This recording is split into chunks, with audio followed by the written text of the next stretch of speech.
السلام عليكم ورحمة الله وبركاته.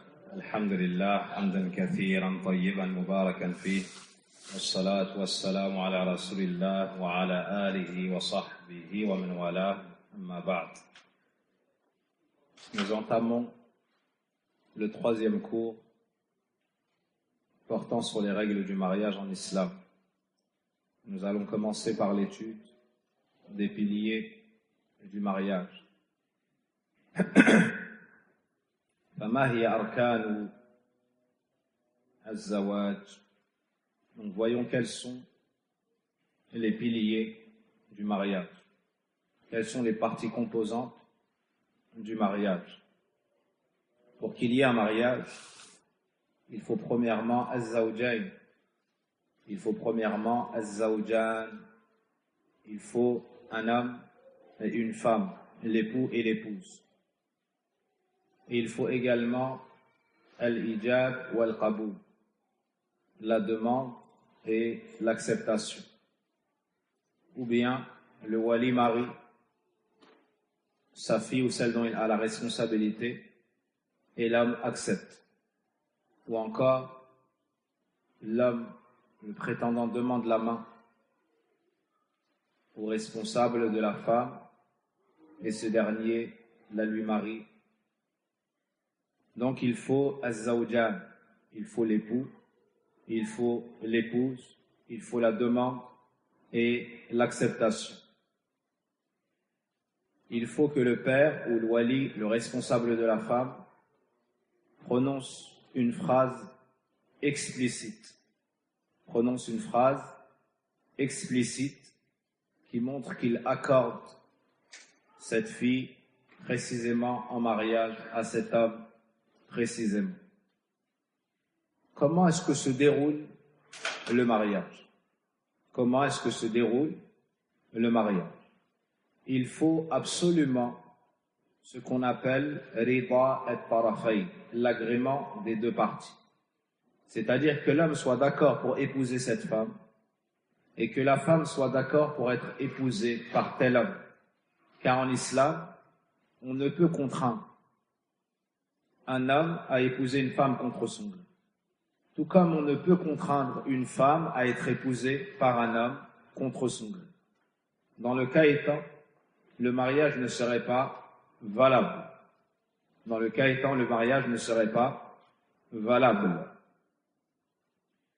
Donc ça, c'est le premier point. La deuxième condition, idnul wali, la permission du responsable de la femme. À la base, c'est son père. À la base, c'est son père. Soit il assiste à la célébration du mariage et de vive voix, il donne sa permission et lui-même fait le mariage. Soit il délègue. Il charge par exemple son frère, qui sera donc l'oncle de la mariée, de faire le mariage en son nom. Il fait le mariage en son nom. Donc, yuwakkilu. La troisième condition, shahida adl. Il faut deux témoins fiables. Il faut deux témoins fiables. Et la dernière condition, al-ittifaq ala mahar, qu'ils se mettent d'accord sur la dot, c'est-à-dire un présent que l'homme va offrir à la femme, un droit de la femme sur l'époux qui la demande en mariage. Il lui donne un présent, il lui offre quelque chose, il lui donne une chose, quelle que soit sa valeur. Quelle que soit sa valeur. Il n'y a pas de minimum, tout comme il n'y a pas de maximum.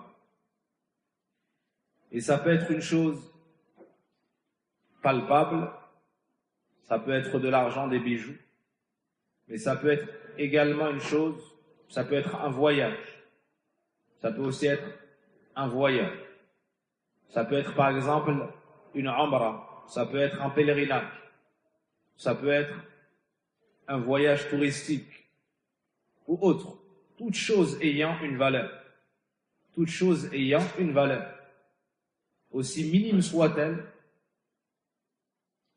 ça entre dans al-mahr. Al-mahr, al-sadaq, tous ces termes-là désignent la dot, c'est-à-dire ce que l'homme offre à la femme pour le mariage. Et c'est son droit. Et de plein gré, elle peut accorder une partie de sa dot à qui elle le voudra, comme ses parents, ses proches ou autres. Quelle est la formulation du mariage? Quelle est la formulation du mariage? Que va dire le père pour marier sa fille? Que va dire le père pour marier sa fille? Donc revenons à al-ijab ou al-qaboul. Il dira toute phrase explicite mentionnant qu'il marie sa fille à tel homme. Toute phrase explicite. Certains parmi les fuqaha ont désigné une ou deux phrases et ont dit qu'il fallait absolument mentionner l'une des deux pour que ce soit valable. Mais l'avis prépondérant chez les savants, comme l'a mentionné Muhammad ibn Salih ibn Uthaymin rahimahullah ta'ala, est que c'est plus vaste que cela. C'est plutôt toute phrase explicite mentionnant que le responsable marie sa fille à un homme. Et ça doit être une fille en particulier, comme on expliquera, à un homme en particulier. Il ne dira pas, par exemple, je marie une de mes filles. Non. S'il y en a plusieurs, il mentionnera, par exemple, son prénom. Il mentionnera son prénom. Donc c'est une fille en particulier. Des exemples de formulation. L'homme, le prétendant dit au wali, Zawijni bintaka Fatimata. L'homme s'adresse au père et lui dit, marie-moi ta fille Fatima. Et l'homme lui répond, Zawajtuka binti Fatima. Je te marie ma fille Fatima. Ça, c'est un exemple de formulation. C'est un exemple de formulation. Et Ibn Uthaymin rahimahullah ta'ala dit certaines personnes lors de la formulation ajoutent ala sunnatillahi wa rasuli sallallahu alayhi wa sallam. C'est-à-dire qu'ils disent Zawijni bintaka Fatimata ala sunnatillahi wa rasuli. Et le père répond Zawajtuka binti Fatimata ala sunnatillahi wa rasuli. Ibn Uthaymin rahimahullah ta'ala dit cet ajout n'est pas nécessaire. Parce que ce que fait le musulman, il le fait sur ce qu'Allah Azza wa Jalla a légiféré. Il le fait sur la sunna du prophète sallallahu alayhi wa sallam. Donc ça, c'est la base du musulman. Il n'y a donc pas de nécessité à mentionner cela lors du mariage, lors de la demande et de l'acceptation. Lorsque le père aura dit à cet homme-là, Zawajtuka binti Fatima, je te marie ma fille Fatima, donc ils se sont mis d'accord sur la date, on a mentionné qu'il y avait deux témoins. Le prétendant répondra à la fin, Qabiltu, j'accepte. Une fois qu'il aura dit j'accepte, le mariage sera effectif. Donc, ce jeune homme ou cet homme, Naam, a demandé la fille de cet homme-là. Il lui a marié sa fille et cet homme à nouveau a accepté. Voici très simplement le déroulement du mariage. Voici très simplement le déroulement du mariage. L'homme répond à la fin, Qabiltu, j'accepte. Ou il développe, Qabiltuha zawjan li, ou zawjatan li, je l'accepte en tant qu'épouse. Je l'accepte en tant qu'épouse. Et lorsqu'il dit Qabiltu, Naam, c'est ce qui est voulu et sous-entendu.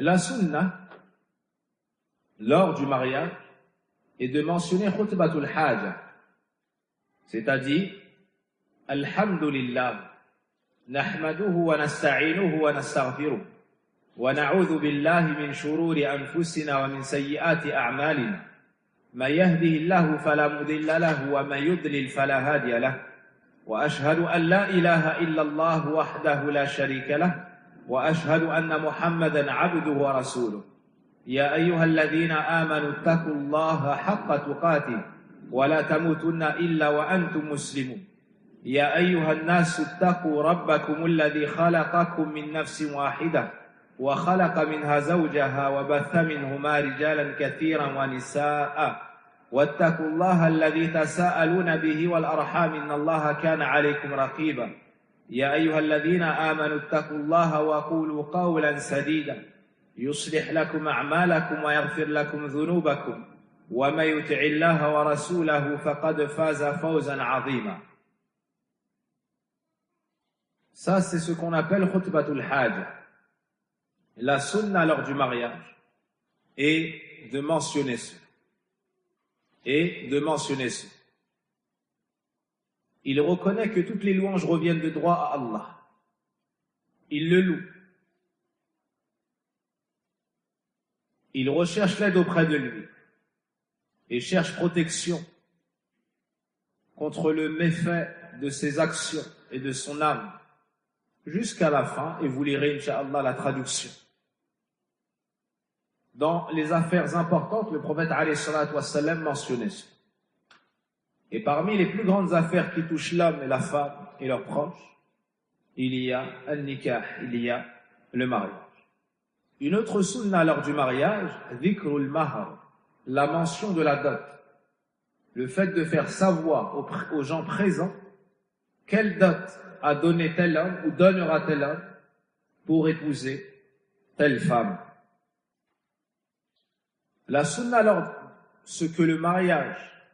dès lors que le mariage est célébré, est d'invoquer en faveur des époux en ces termes: Barakallahu lak wa baraka alayk wa jama'a baynakuma fi khayr.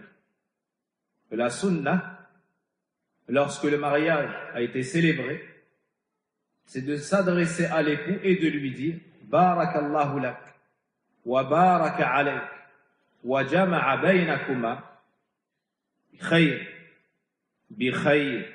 Tu invoques Allah Azza wa Jalla en faveur et tu demandes à ce qu'Allah bénisse cette union, qu'il les bénisse eux-mêmes, c'est-à-dire qu'il leur mette beaucoup de bien et de bonheur. Dans quelle langue devra avoir lieu la célébration du mariage, la demande, l'acceptation? Dans la langue parlée et comprise par l'époux, par le wali, le responsable, et les témoins. Donc ceux qui assistent au mariage doivent comprendre les termes mentionnés. En arabe, c'est le mieux sans aucun doute, mais à supposer qu'ils ne parlent pas l'arabe et ne le comprennent pas. Est-ce qu'ils peuvent célébrer et prononcer cela dans une autre langue, en français par exemple, ou en soninké? Ibn Athim rahimahullah ta'ala dit qu'on le célèbre dans la langue que ces gens-là comprendront. Et ça n'est pas une condition que ce soit en langue arabe. Ça n'est pas une condition que ce soit en langue arabe. Mais sachez également que si on leur traduit, on leur explique, on peut aussi leur dicter en langue arabe. On peut leur expliquer dans leur langue, puis leur dicter en arabe, ainsi ils prononceront ce qu'ils comprennent. Ce qu'ils comprennent. Ibn Athim rahimahullah ta'ala dit également que la vie prépondérante est de ne pas restreindre les termes du mariage. C'est-à-dire qu'on peut dire zawajtuk, ankahtuk, a'taytuk, et toute phrase de laquelle on comprendra qu'il marie sa fille à un tel, qu'il lui accorde la main de sa fille pour le mariage. Et ça revient aux habitudes des gens de cette contrée ou de ce pays ou de ce village.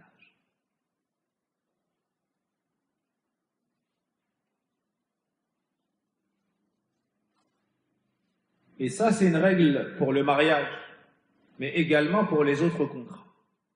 Que ce soit la vente, que ce soit la location, que ce soit le mariage. Si c'est prononcé selon ce qui est connu dans cet endroit-là, même si ça n'est pas en termes du Coran, même si ça n'est pas en arabe, Ibn Uthaymin rahimahullah ta'ala nous dit Jami'ul uqud tan'aqidu bima dalla 'alayha 'urfan. L'ensemble des contrats deviennent effectifs dès lors qu'ils sont contractés selon ce qui est connu chez les gens. Tu peux aller dans le nord et la phrase connue est telle phrase, et tu peux aller dans le sud et c'est une toute autre phrase. Tant que les gens de cette contrée s'entendent sur cela et c'est connu auprès d'eux, alors c'est valable si ça ne vient pas à l'encontre de la législation d'Allah subhanahu wa ta'ala. Ibn Uthaymin rahimahullah ta'ala nous dit que ceci est l'avis prépondérant et l'avis choisi également par Cheikh l'Islam Ibn Taymiyyah rahimahullah ta'ala.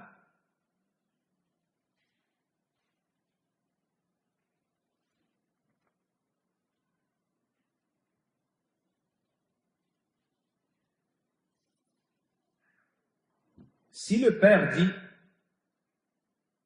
à l'homme, Zawwajtuka, je te marie, binti Fatima, ma fille Fatima, sur la dot qu'on veut, et que le prétendant tarde à répondre, et que 1 heure plus tard il lui dit, Qabiltuha zawjan li, je l'accepte en mariage. Est-ce que c'est valable ou pas? Qui répond à cette question? Je répète la question. Le père accorde la main de sa fille. Il lui dit, je te marie ma fille une telle sur la dot convenue. Mais l'homme ne répond pas directement. Il tarde à répondre. Ils sont dans le salon ou ils sont dans tel ou tel autre endroit. Et 1 heure après seulement, ou 2 heures après seulement, il répond, Qabiltu, j'accepte. Est-ce que c'est valable? Ou pas? C'est valable? Même si ça dure, il y a 3 heures d'attente? C'est valable? Qui a un autre? Qaoul. Pas valable? Naam. C'est moi qui pose les questions ici. Tu as une réponse?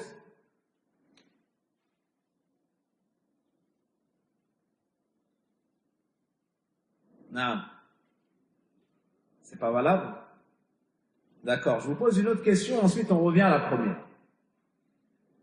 Il lui dit, je te marie ma fille Fatima sur la dot qu'on veut. Et le prétendant ne répond pas. Il sort. Naam. Il sort 10 minutes. Ensuite, il revient et il dit, Qabiltu, j'accepte. Est-ce que c'est valable? Pas 3 heures, pas 1 heure, 10 minutes. Comment? La durée ne change pas le jugement. Donc c'est valable. Oui. Pour que ce soit valable, on conditionne qu'il lui propose et que lui accepte dans la même assise. Wa in qala al-muks, même si ça dure longtemps. Par contre, s'il se sépare, il faudra réitérer soit la demande, soit la proposition, et donc l'acceptation.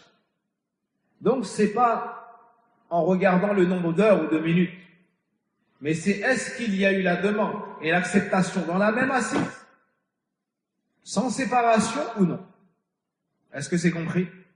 Donc si lui propose sa fille et que lui accepte, alors qu'ils ont été dans la même assise et qu'ils ne se sont pas séparés, c'est valable même si ça dure un long moment. Mais dans le cas où il y a une séparation, C'est-à-dire que le prétendant, par exemple, est parti et est revenu, ou il lui a dit « je te réponds plus tard » et ainsi de suite.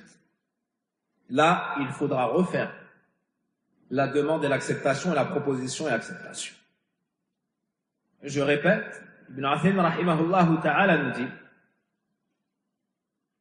s'il lui propose sa fille, et que dans la même assise il accepte, alors c'est valable tant qu'il ne se sépare pas.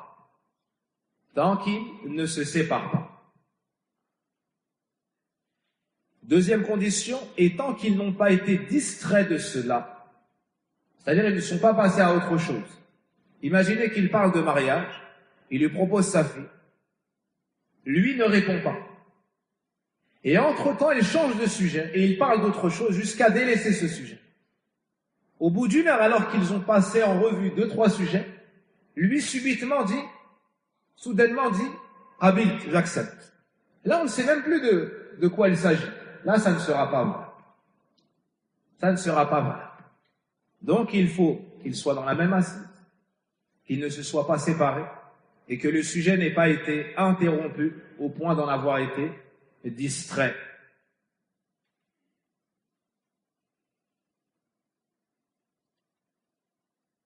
Maintenant que ceci est compris, je vous repose la question dans un autre cas de figure.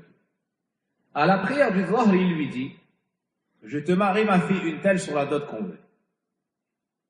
Lui rentre chez lui et revient à la prière du Asr, il le trouve et il lui dit Qabil. À la prière du Asr, il le trouve et il lui dit Qabil. Est-ce que c'est valable? Ça n'est pas valable parce qu'ils se sont séparés. Ça ne veut pas dire qu'ils ne peuvent plus se marier, mais ils doivent refaire la demande et l'acceptation, la proposition et l'acceptation. Quelle est la différence entre la demande et l'acceptation et la proposition et l'acceptation? C'est quoi la différence entre ces deux cas de figure? Non. La demande, c'est l'homme, le prétendant, il demande la main au père. Marie-moi ta fille une telle. Et le deuxième cas, la proposition, c'est le père. Il vient trouver l'homme, il lui dit, je te marie ma fille une telle. D'accord? Et tout cela a eu lieu. Tout cela a eu lieu au temps du prophète alayhi salatu wassalam. Et après l'époque du prophète alayhi salatu wassalam. Et tout cela est valable et bon. Et n'est pas blâmable. Omar ibn al-Khattab radiallahu anhu est le père de quelle célèbre épouse du prophète alayhi salatu wassalam? Hafsa radiallahu anha, n'est-ce pas? Omar ibn al-Khattab est parti voir Abu Bakr et il lui a dit, je te marie ma fille Hafsa. Il a refusé.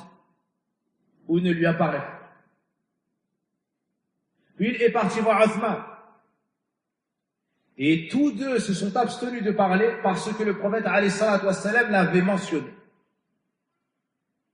Ni ils ont voulu dévoiler ce qu'allait faire le prophète alayhi salatu wassalam, ni ils n'ont voulu blesser Omar.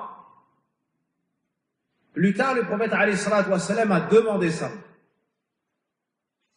Et Omar l'a marié. Abu Bakr et Uthman ont informé alors Omar radiallahu anhu que rien ne les a empêchés d'accepter, si ce n'est qu'ils avaient entendu le prophète alayhi salatu wassalam l'a mentionné. Et ils ne voulaient pas dévoiler des intentions du prophète alayhi salatu wassalam. Une autre condition pour que ce soit valable, il faut qu'on spécifie la femme et qu'on ne puisse supposer une autre, que ce soit une autre. La budda an takuna muayyana. Il faut absolument que ce soit une femme précisément. Si le père dit zawajtuka bintan li, je te marie une de mes filles, est-ce que c'est valable? Non. Parce qu'on peut supposer que ce soit celle-ci, mais aussi l'autre. Il faut absolument que ce soit une femme en particulier, et qu'on ne puisse supposer que c'est une autre en dehors de celle-ci. S'il dit zawajtuka binti Asiya. Je te marie ma fille Asiya. Est-ce que c'est valable? Oh non. Je répète la question. Le père dit au prétendant, Zawajtuka binti Asiya. Je te marie ma fille Asiya. Asiya était l'épouse de qui? Imra'atu man? Hein? Pharaon. Asiya, c'est Imra'atu Pharaon. Elle était croyante ou non? C'est une des meilleures croyantes que la terre ait portée. Le prophète alayhi salatu wassalam nous dit, parmi les hommes, beaucoup ont atteint la plénitude ou se sont approchés de la perfection. Mais parmi les femmes, que 4. Et parmi les 4, il a cité Asiya. Donc c'est un beau nom à donner aux filles. L'homme dit au prétendant, le wali dit au prétendant, Zawajtuka binti Asiya. Est-ce que là c'est valable ou pas? Est-ce qu'il a déterminé la fille? C'est valable ou pas? Oui. Oui. Donc là, du côté de l'homme, du wali, la formulation est bonne. Du côté du wali, la formulation est bonne. Le prétendant répond, Qabiltuha ou Qabilt. Là aussi, du côté du prétendant, c'est bon. Un autre cas de figure, le père lui dit, Zawajtuka binti Asiya.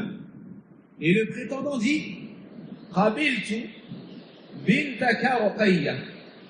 J'accepte le mariage avec ta fille Ruqayya. Est-ce que c'est valable? Là, c'est pas valable. Parce que le père vise une en particulier et le prétendant vise une autre en particulier. Là, ça n'est pas valable. Là, ça n'est pas valable. À l'inverse, maintenant, le prétendant dit au père, Zawijni bintak Ruqayya. Marie-moi ta fille Ruqayya. Et le père répond, le wali répond, Zawajtuka binti Asiya. Est-ce que c'est valable? Ici non plus, ça n'est pas valable. Donc, retenez cette condition. Il faut que la fille soit désignée. Il faut que la fille soit désignée et qu'on ne puisse supposer une autre en dehors de celle-ci. Parmi les filles de cet homme. Dans le cas où lui a rencontré Ruqayya et qu'il souhaite Ruqayya, mais qu'il ne sait pas qu'elle s'appelle Ruqayya, il la demande en mariage. Et le père lui marie une autre. Et lui, il accepte en pensant que c'est Ruqayya. Est-ce que c'est valable? Est-ce qu'elle sera son épouse ou pas? Non. Il faut absolument qu'ils s'entendent sur la personne et qu'il n'y ait pas d'ambiguïté dans ce. Vous retenez cela. Il faut absolument qu'ils s'entendent sur la personne, qu'ils sachent de part et d'autre de qui il s'agit et qu'ils s'entendent et s'accordent sur ça.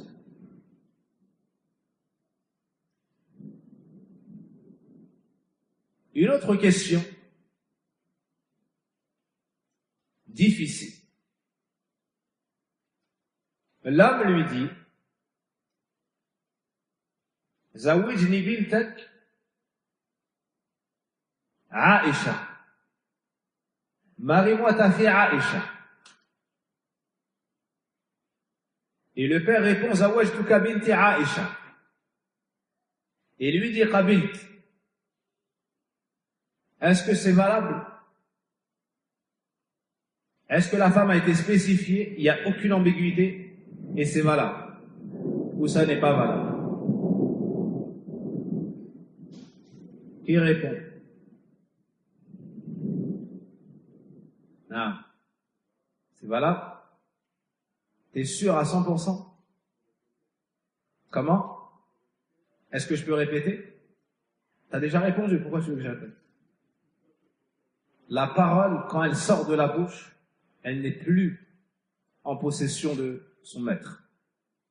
Tant qu'elle est encore dans la bouche, on en est le maître. Et dès qu'elle sort, c'est elle qui nous maîtrise. La question est simple. Le père dit, je te marie ma fille Fatima. Ou j'ai dit Aïcha. Et le prétendant dit, j'accepte le mariage avec ta fille Aïcha. Est-ce que c'est valable? Tu dis oui. T'es sûr à 100%? Comment? D'accord, il a dit j'accepte le mariage avec ta fille Fatima, Aïcha. Donc c'est valable.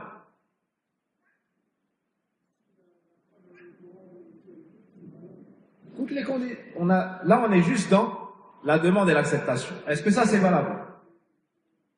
Vous êtes sûr à 100%? Vous êtes tous d'accord? Allahu Akbar. Allahi daruk. Moi, je vous dis, c'est pas valable. Pourquoi? Parce qu'il a deux filles qui se prénomment Aïcha. D'une femme, d'une première, il a eu un enfant, il l'a appelée Aïcha. D'une autre femme, il a eu un enfant, il l'a appelée également Aïcha. Est-ce que dans ce cas, c'est valable ou pas? C'est pas valable. Il doit dire laquelle des deux Aïcha. Est-ce que c'est compris? Dans ce cas de figure, du fait qu'il a plus d'une fille qui se prénomme Aïcha, alors c'est pas suffisant. Il devra la préciser. Est-ce que c'est compris?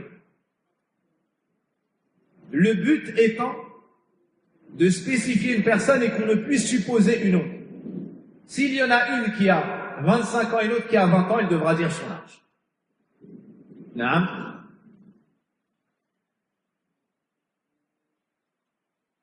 Voici pour cette mas'ala. Un autre point. On conditionne qu'il ait la raison. On conditionne qu'il ait toute sa tête. Il ait la raison. Tant le prétendant que le wali. Tant le prétendant que le wali. Si le prétendant demande la main et qu'il a sa raison, et que le wali accepte et qu'il a sa raison, le mariage est valable. D'accord? Mais dans le cas où le prétendant demande la fille, le père lui répond, je te marie ma fille une telle, et que lui perd la raison. Et que lui perd la raison. Est-ce que le mariage est valable? Non. Dans le cas où plus tard il retrouve la raison, il dit Qabil, j'accepte. Est-ce que c'est valable? Non plus. Donc on conditionne qu'ils aient la raison. Et qu'ils répondent en ayant la raison. Il ne faut pas qu'il y ait d'interruption entre sa réponse et le fait d'avoir perdu la raison. Est-ce qu'on peut imaginer que le prétendant perde la raison? C'est possible ou pas? C'est possible. Il aime éperdument une femme. Et les probabilités d'acceptation du père sont infiniment minimes. D'accord? Et depuis petit, il veut cette femme-là. Il fait dua, il fait qiyamul layl, il fait dua en sujoud, il fait l'istighfar. Il fait des sadaqat, il fait dua. Il est bien avec ses parents, il fait dua. Il fait toutes les causes pour faire pencher la langue du père. Et c'est Allah Azza wa Jal qui dirige. Il se peut que le père dise jamais tant que je suis vivant, il mariera ma fille. Et que le père, Allah Azza wa Jal, tourne son cœur et le père, c'est lui qui vient voir le prétendant et lui marie sa fille. Donc là, il vient, il demande la fille. Le père lui dit, Zawwajtuka binti Fatima. Et il est tellement heureux qu'il perd la raison. Tellement qu'il est heureux, il perd la raison. Plus tard, il revient et il dit Qabiltu. On dit, c'est pas valable. Ça n'est pas valable. Il faut qu'il ait la raison au moment où il répond et qu'il n'y ait pas eu cette interruption entre l'acceptation et la demande.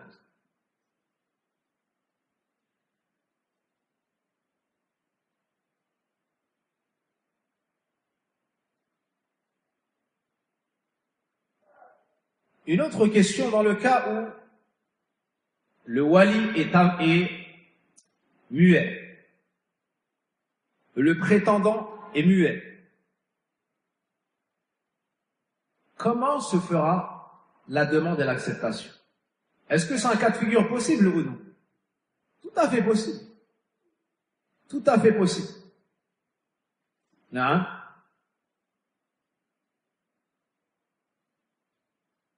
Donc, comment est-ce qu'ils vont faire le mariage? Comment?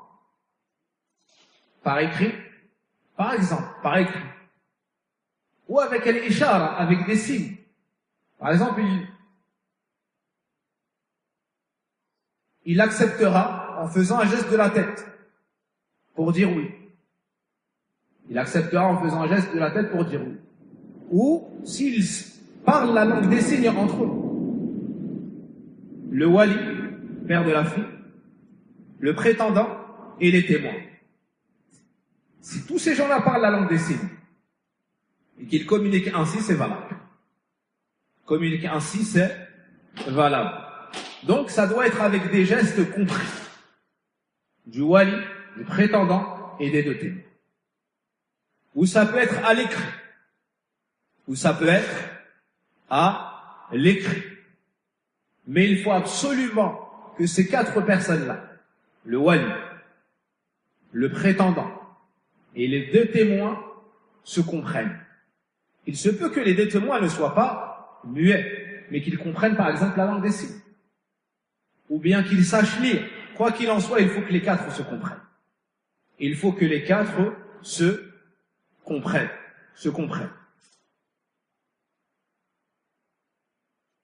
Il y a ce qu'on appelle shurutu al-nikah wa al-zawaj, les conditions du mariage. Ça, c'est ce que le législateur, ce qu'Allah Azza wa Jal a légiféré, on ne peut pas les enlever. Par exemple, l'acceptation de l'homme, de la femme, l'agrément du responsable, la dot. Ça, ce sont des conditions que le din a mis. Et il y a ce qu'on appelle shurutun fin nikah, des conditions que le prétendant va mettre dans le mariage, ou que la femme va mettre dans le mariage. Par exemple, j'accepte le mariage, mais je conditionne de vivre dans mon pays d'origine et de ne pas me séparer de cette maison. Par exemple. Ça, c'est pas une condition du mariage, c'est une condition fixée ou mise dans le mariage. Voilà. Ça, ce sont les gens, et c'est modifiable. Il y a des conditions qui sont acceptées, des conditions qui ne le sont pas. Les conditions du mariage, parmi les conditions du mariage, il y a le fait de spécifier les époux. Le fait de spécifier les époux. Avec tout ce qui peut spécifier. Nous, on a cité l'exemple du prénom. Mais il y a d'autres cas. Si le père dit, par exemple, Zawajtuka binti al-kubra, je te marie ma fille aînée. Est-ce que c'est valable? Oui ou non? Il n'a pas cité son prénom. Il lui dit Zawajtuka binti al-kubra. Est-ce que là c'est bon ou pas? Comment? J'entends pas. Ça peut pas être beau? Ça n'est pas beau? Qui a un autre avis? Toi, t'as quel âge? T'as quel âge? 7 ans? Et tu veux répondre à ces questions? Allah m'abarak, réponds. C'est pas valable. Pourquoi c'est pas valable, Ibn Sab'i Sinin?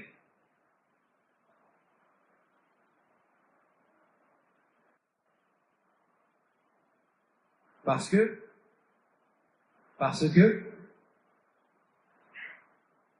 si c'est valable, jeune homme. C'est valable. On en reparlera à tes 15 ans. Inch'Allah. C'est valable. Pourquoi? C'est quoi le but de mentionner le prénom? C'est ta'yinuha, c'est de la spécifier et qu'on ne puisse supposer une autre. Quand il dit bintil kubra, ma fille aînée, est-ce qu'on peut comprendre une autre que celle-ci? Non. On ne peut pas supposer que c'est une autre.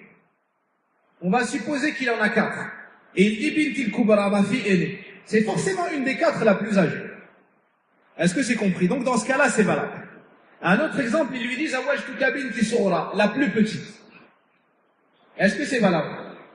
Oui, c'est valable, parce qu'on ne peut pas supposer une autre. Mais là, il lui dit Zawajtuka binti Wusta, celle du milieu. Hein? Comment est-ce qu'on la surnomme, celle du milieu? Comment on surnomme la plus petite? Hein? Comment on surnomme la plus petite? J'entends mal. La plus petite, c'est la cadette.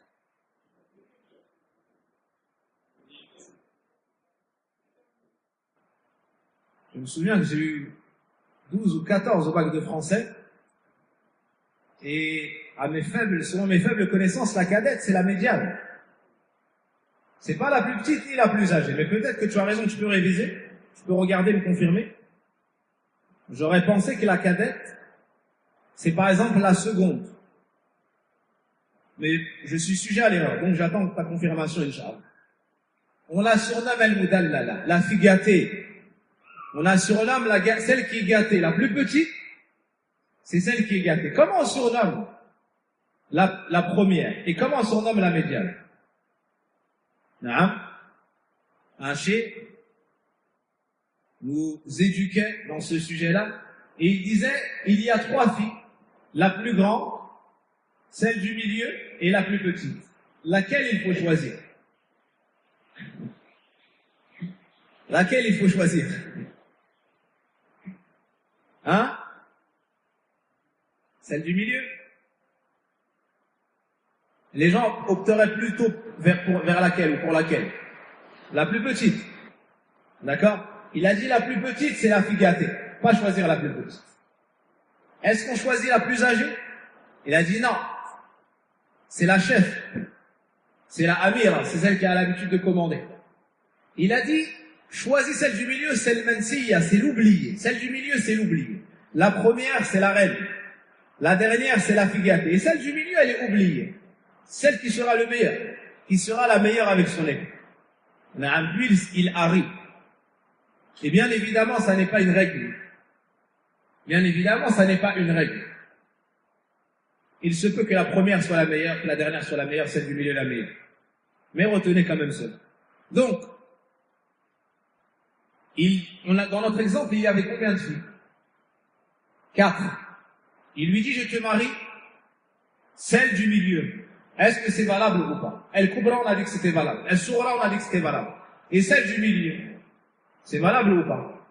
Ça n'est pas valable, parce qu'on peut supposer que on peut supposer que c'est la deuxième, comme on peut supposer que c'est la troisième. Donc elle n'a pas été spécifiée dans cet exemple-là. Dans quel cas ça serait valable? Celle du milieu. Dans le cas, il a 3 filles. Est-ce qu'il y a un mérite particulier à avoir 3 filles? Est-ce que c'est bien d'avoir des filles en islam? Oui, c'est bien d'avoir des filles. Et d'en avoir 3, est-ce que c'est particulièrement méritoire? Est-ce qu'il y a des mérites à en avoir 3 ou pas? Particulièrement ce chiffre-là. Oui, quel est ce mérite-là? Ahsan, le prophète alayhi salatu wassalam nous dit, celui à qui Allah azza wa jal accorde 3 filles, il les éduque, il les préserve et ainsi de suite, elles seront pour lui un rempart contre l'enfer.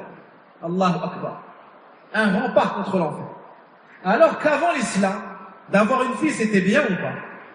C'était une humiliation. Il détestait les filles. Il les assassinait à la naissance, ayyadun billah, et les enterrait vivantes. Mais en islam, d'avoir une fille, c'est une grande richesse, c'est une noblesse, c'est un grand bien.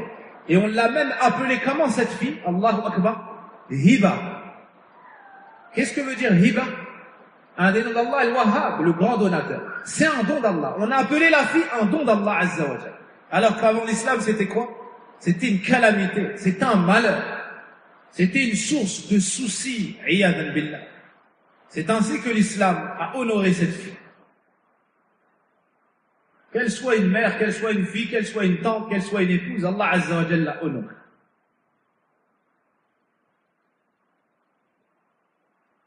Donc on retient cette condition sous toutes ses formes, c'est-à-dire spécifier la personne. On retient aussi la raison. Avant l'acceptation, il faut qu'il ait eu toute sa tête, qu'il ait eu la raison. On a mentionné dans le cas où ils seraient muets. Non. Donc, vous avez noté cette condition, spécifier la femme, afin qu'elle se distingue de tout autre. De tout autre.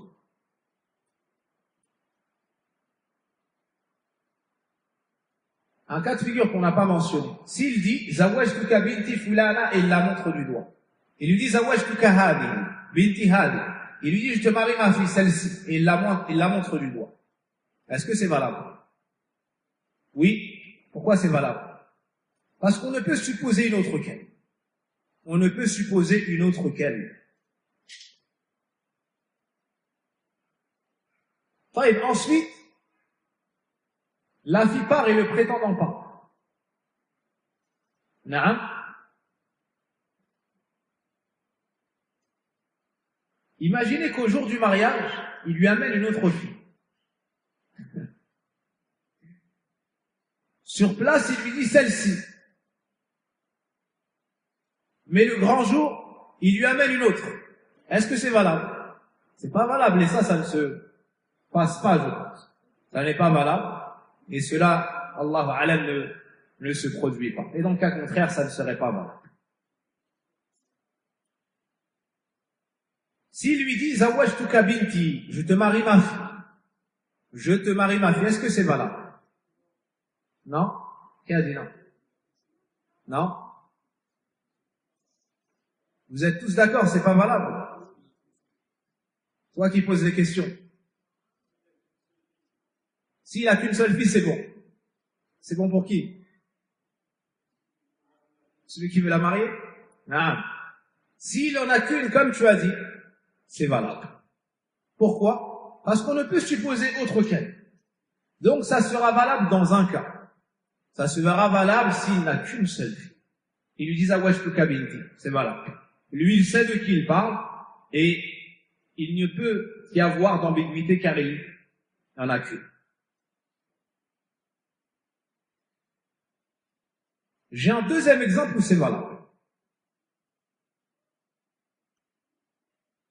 Alors qu'il n'en a pas qu'une. Tu poses la question, je réponds. Tu réponds? Je parle à ceux qui posent des questions. Si la première est déjà mariée, ensuite, tu as dit, et il ne lui reste qu'une seule fille qui n'est pas mariée. À ce moment-là, il n'y a pas de doute possible. Donc c'est valable. Comme il a dit. Hein? Dans le cas où le père a plusieurs filles, mais elles sont toutes mariées. Et il lui dit Zawajtuka binti, et on sait qu'il n'y a que cette fille qui n'est pas mariée. Dans ce cas-là, c'est valable. Au final, qu'est-ce qu'on comprend? Qu'a voulu le législateur à travers cette condition? Qu'il n'y ait aucune ambiguïté et qu'on désigne une fille en particularité. Tout simplement.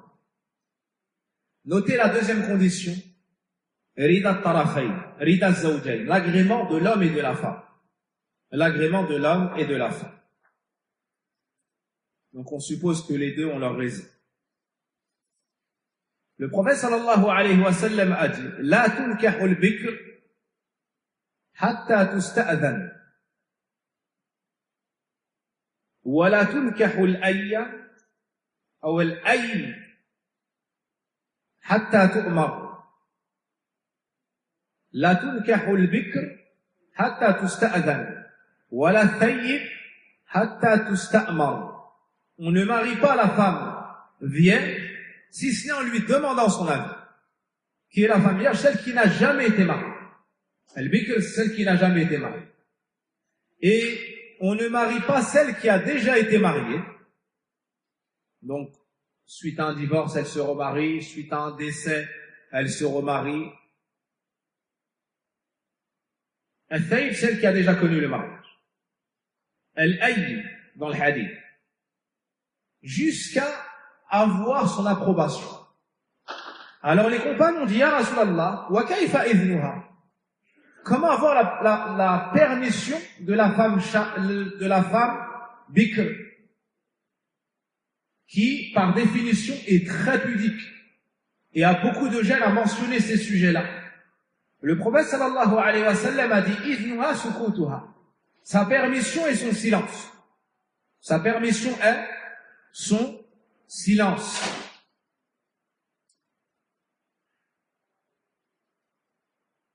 Ce hadith est rapporté par le Bukhari et Muslim sur Abu Hurayrah radiyallahu anhu. Et l'imam al-Bukhari a intitulé un de ses chapitres. Et la compréhension des textes de l'imam al-Bukhari était mentionnée en ces intitulés. Bab la yunkahu al-ab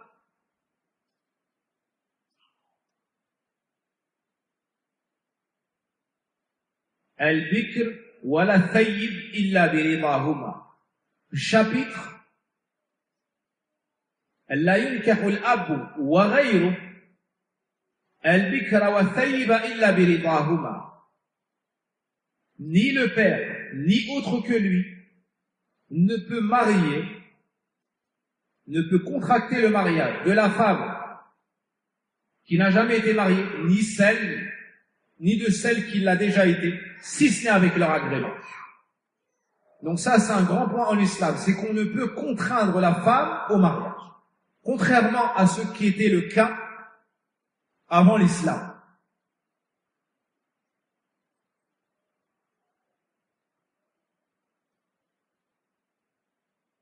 Est-ce que le père peut contraindre la fille à vendre un bien à elle? Est-ce qu'il peut la contraindre dans son argent, dans ses biens? Non. Dans le cas étant, ce serait de l'injustice. S'il ne peut le faire pour de l'argent, pour 10 euros, que dire alors de sa personne,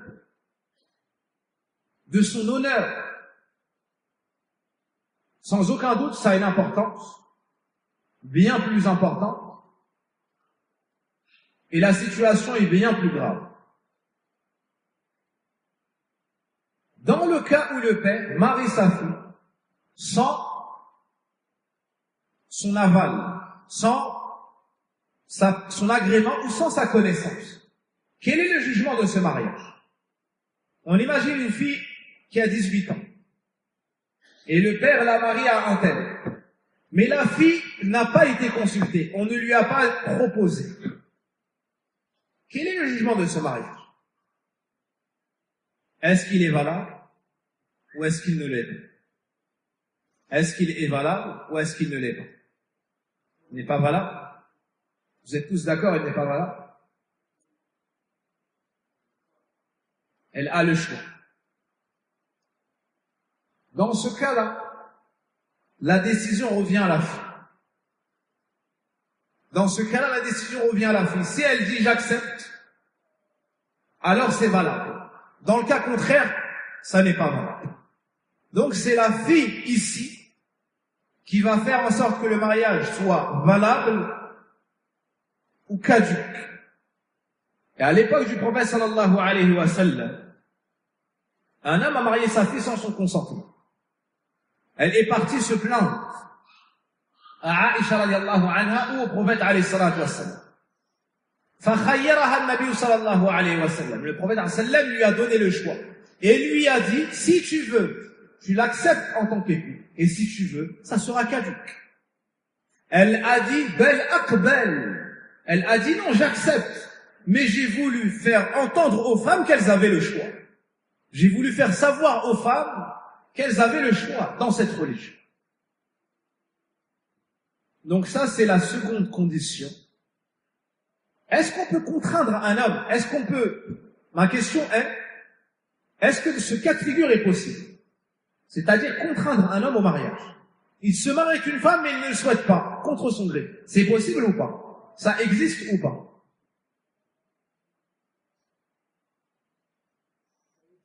Ça existe. Est-ce que c'est valable? Est-ce que c'est permis? Non. Un homme pourrait se dire, comment est-ce qu'on peut me marier de force? Cet homme-là n'a pas grandi dans certaines tribus. Sinon, cette question lui traverserait même pas l'esprit. Chez certaines personnes, dans certaines familles, avant même qu'il sache marier, avant même qu'il sache marcher, pardon, on lui a déjà, tout est déjà organisé. On attend juste le jour.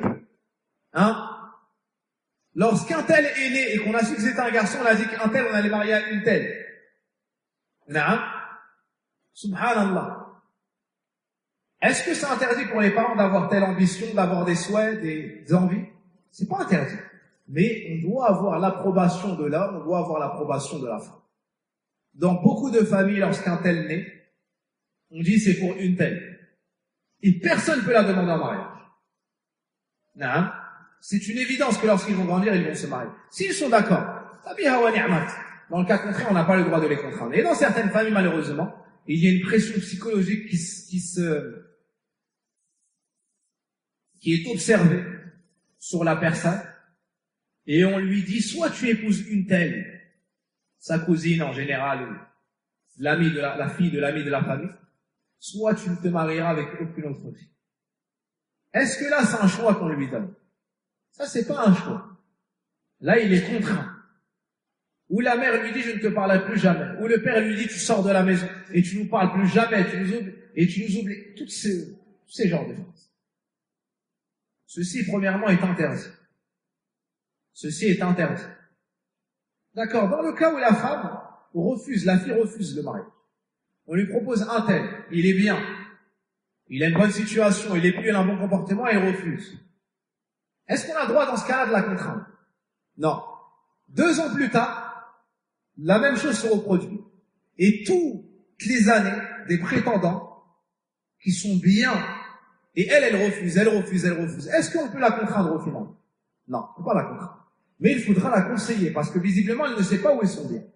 Il faudra la conseiller, lui expliquer que c'est mauvais en islam de rester de nombreuses années ainsi sans mariage, sans mari. Naam. Barakallahu fikum. Mais il ne faudra pas la contraindre au mariage. Il faudra l'orienter, la conseiller. Pareillement pour le jeune homme, qui a la capacité, qui a des besoins, il faut l'encourager au mariage. Il faut l'encourager au mariage. Naam, et ne pas faire comme certains. L'enfant dépasse la vingtaine. L'enfant se rapproche de la trentaine. Et depuis 10 ans, il parle de mariage à sa famille, lui disent, plus tard, finis ça. Lui, quand il finit ça, quand il finit ça, achète la voiture, achète la maison, fais ça, travaille, finis les études, fais, subhanallah. Ses camarades sont mariés depuis longtemps et ont des enfants. Et lui, il est encore en attente de mariage et peut-être qu'il tombe dans les péchés à cause de vous. Subhanallah. Non. Dans le cas où le père désigne une personne,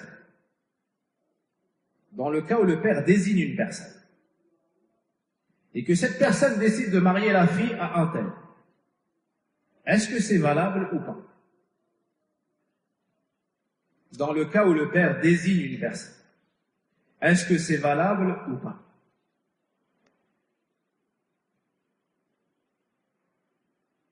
أوصى الوالد الموصي إليه بتزويج بنته فلان. Un père désigne un tel et lui dit, je te donne la responsabilité de marier ma fille. Est-ce que c'est valable ou pas? C'est valable? Parce qu'il lui a donné l'autorisation, il lui a donné la charge, la responsabilité. Non? C'est valable si c'est un mahram. Vous êtes d'accord? Un troisième avis? C'est valable si les deux sont d'accord. Qui sont les deux? De qui tu parles, les deux? Comment? Le mahram est celui qui va se marier. Qu'est-ce que tu entends par le mahram? Le mahram, ça peut être son frère, son père, son grand-père, celui qui désigne la personne. C'est pas le terme adéquat. Dans ce cas-là, c'est valable si le père est vivant. Parce que c'est lui qui a autorité, c'est lui qui décide. Donc là, il a désigné une personne de se charger de cela, c'est valable. Une autre question. Il a chargé une personne, et plus tard le père décède. Et plus tard le père décède. Alors celui qui avait été chargé par le père, un jour vient, et il marie la fille. Est-ce que c'est valable ou pas? Vous avez compris le cas de figure? Le père l'a désigné. Le père l'a désigné. Avant que ça ne se fasse, le père est décédé. Après le décès du père, cet homme qui a été désigné vient et marie la fille. Vous comprenez quand je dis il marie la fille? Pas il épouse la fille, il marie la fille, c'est-à-dire c'est lui qui se charge de marier la fille à un homme. Est-ce que c'est valable dans ce cas-là ou pas?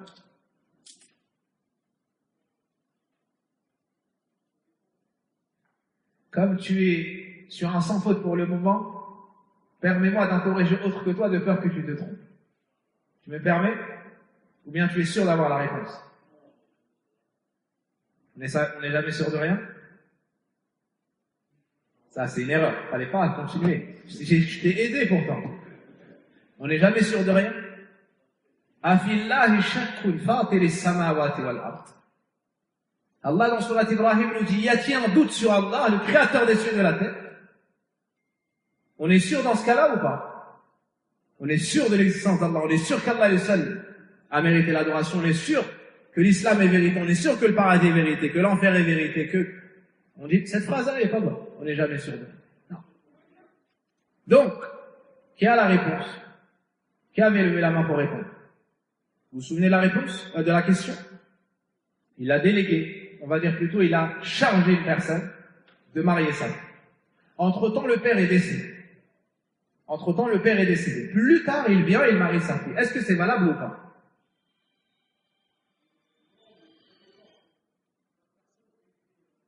Là, ça dépend pas. Dites-moi juste si c'est valable ou c'est pas valable. C'est pas valable pour toi?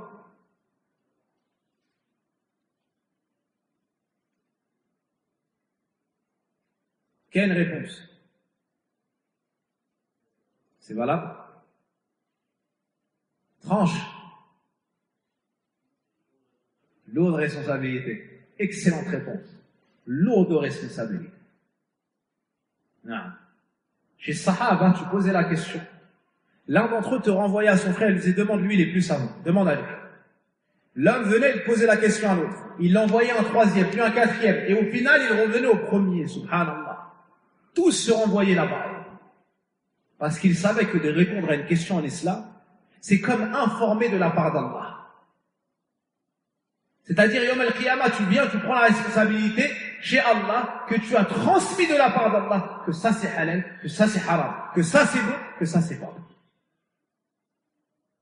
Vous voyez la lourdeur de cette affaire et répondre aux questions religieuses? Dans ce cas-là, c'est pas mal. Pourquoi? Parce que la responsabilité qu'il lui a donnée, c'était le temps que la responsabilité était dans sa main à lui, au père. Tant qu'il était vivant, elle était dans la main de qui, cette responsabilité? Du père. Donc le père avait le droit de désigner un tel, n'est-ce pas? Au moment où il décède, la responsabilité, est-ce qu'elle passe dans la main du Moussi Ilay, de celui qui a été désigné? Non. À ce moment-là, elle passe dans la main de qui? Et c'est la suite du cours. Elle passe dans la main de qui, la responsabilité?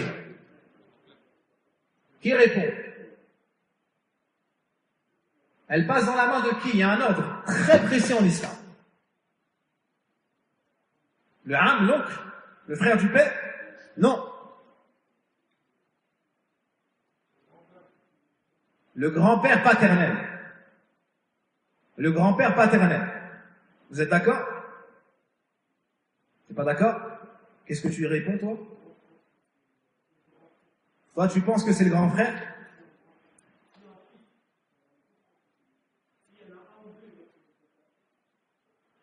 prends ton temps et donne-nous une seule réponse.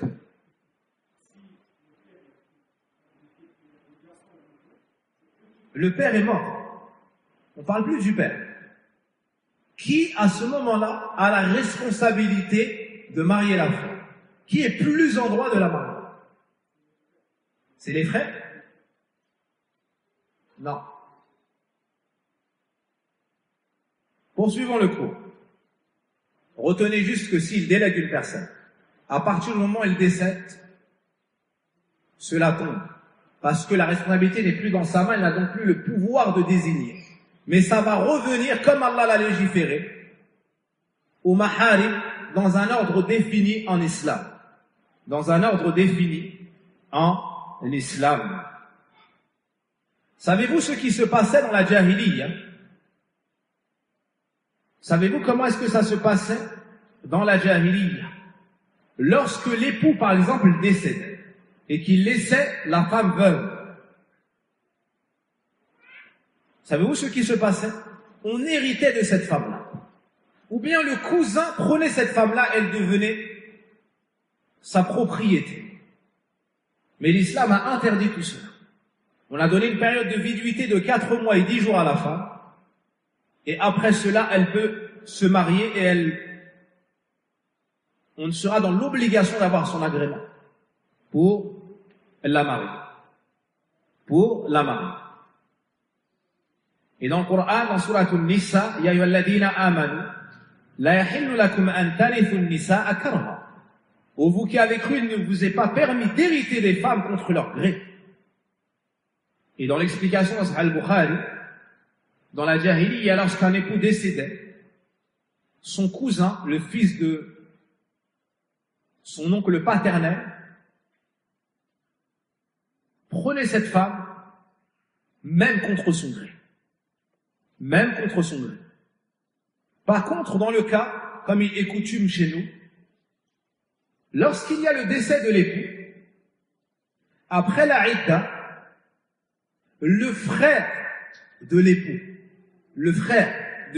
demande la fille en mariage, afin que elle reste dans la famille et afin que les enfants grandissent dans le foyer de qui? D'un étranger ou de leur oncle? De leur oncle. Donc sous le regard bienveillant de leur oncle. Non. Si la femme accepte, est-ce qu'il y a un problème à cette situation? Pas du tout. Et chez nous, c'est une coutume et c'est une bonne coutume.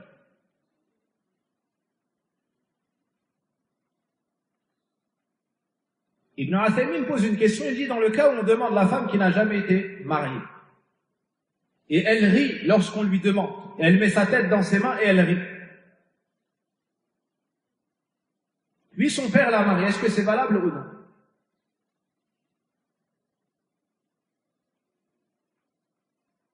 Ibn Uthaymin rahimahullah ta'ala dit le fait qu'elle rit, c'est un signe d'approbation.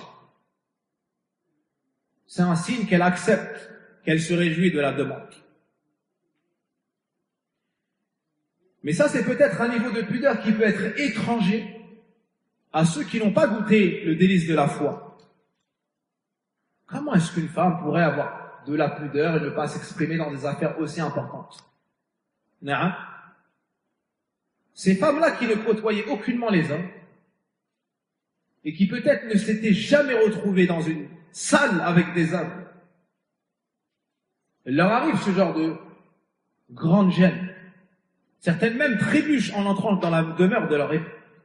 Certains même en perdent les mots et la parole. La troisième condition du mariage notée al-wali. Le père musulman ou des gens du livre, de la femme, donc musulmane dans le premier cas, et des gens du livre dans le second cas. Dans Surat An-Nisa, Allah Azza wa Jalla nous dit fankihuhunna bi'idhni ahlihin, épousez-les avec la permission de leur famille, c'est-à-dire du wali. Et dans le hadith, le prophète alayhi salatu wa salam a dit la nikah illa biwali. Il n'y a pas de mariage si ce n'est avec un responsable, c'est-à-dire le père de la femme en général. C'est le hadith d'Abi Moussa al-Ash'ari radiyallahu anhu.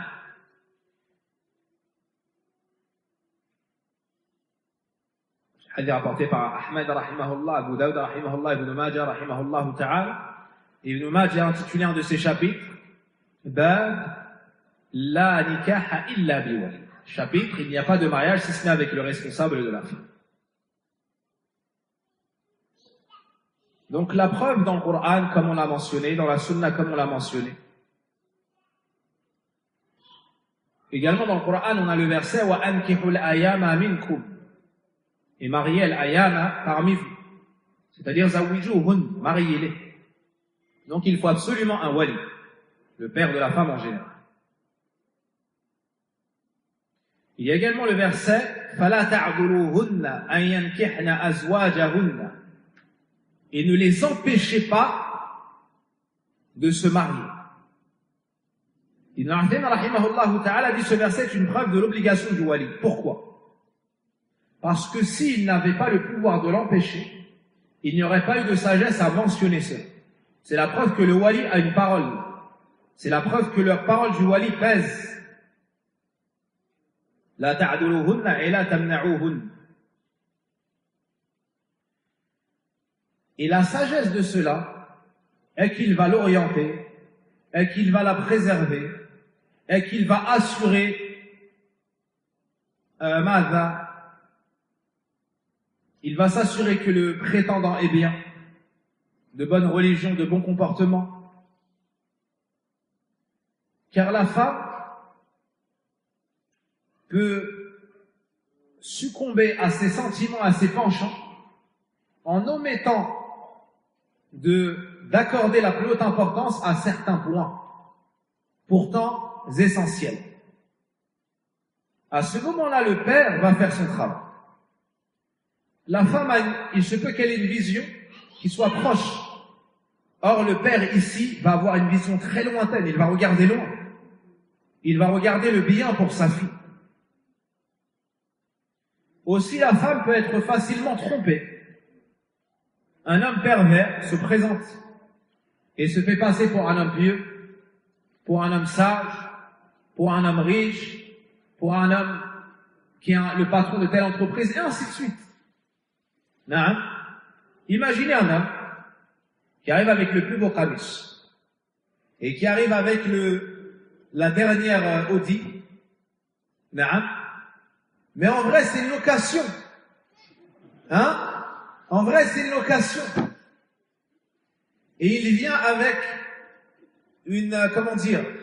avec une veste, et derrière, il y a le nom de telle grande société, de telle grande entreprise. Et il met je sais pas comment est-ce qu'on appelle ça, c'est pas un pins, mais où il y a écrit son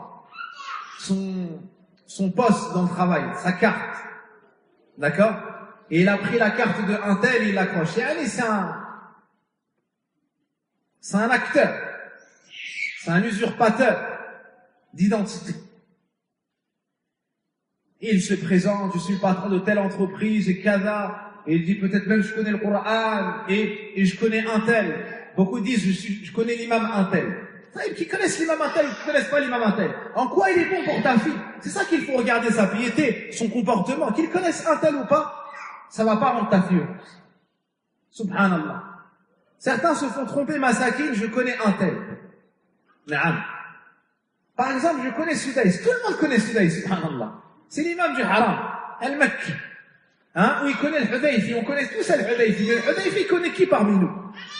Hein? Il connaît qui parmi nous? L'enseignant ne connaît même pas le nom de tous ses élèves.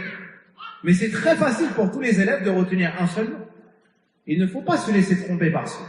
Ou parce qu'il est venu avec telle voiture. Ou parce qu'il dit travailler dans tel endroit, ou parce qu'il connaît telle personne. Non. Le père, lui, il ne va pas se laisser tromper, bismillah, par ces choses. Lui, il doit regarder l'intérêt de sa fille. Peut-être que lui, il n'a pas beaucoup apprécié cet homme-là, mais il sait que c'est un bien pour sa fille. Peut-être que lui, il voulait une autre origine. Peut-être que lui, il voulait son neveu. Peut-être que. Mais là, il devra regarder l'intérêt de sa fille. C'est ça le rôle du wali. Préserver sa fille, orienter sa fille, protéger sa fille, accepter si c'est un bien pour sa fille, refuser si c'est un mal pour sa fille, même si elle pleure tous les jours. Et dit qu'elle ne mangera plus et ainsi de suite. Attends 2 jours, elle va manger, t'inquiète même pas. Donc, il doit regarder cette affaire avec le plus grand sérieux. Il s'agit d'un mariage, il s'agit de sa fille, de son sang, subhanallah.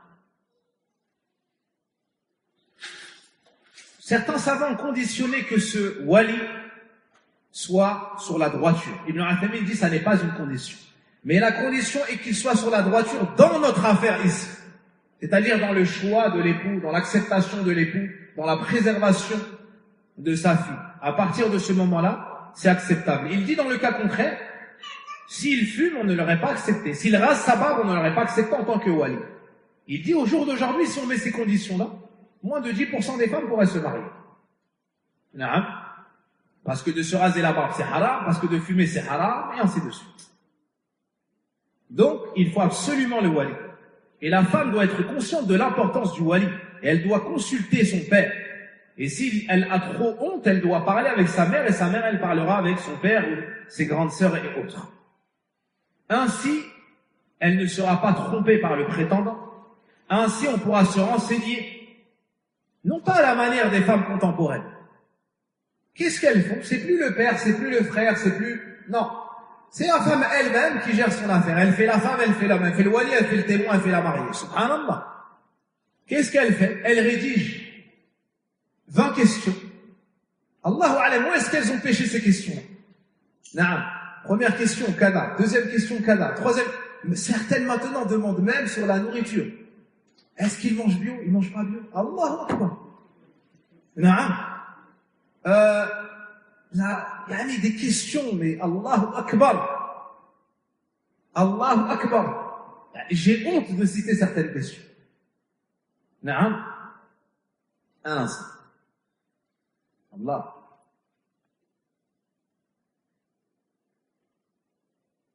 Un frère m'a dernièrement consulté sur cela, c'est pour ça que j'ai cette base de données des plus étonnantes.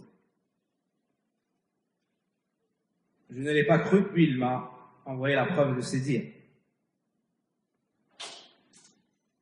Des exemples de questions.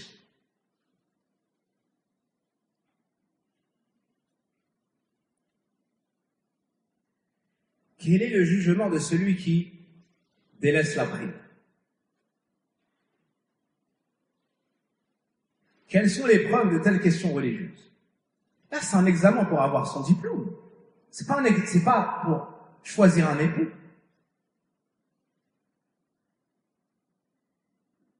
Qu'est-ce qu'il mange en général?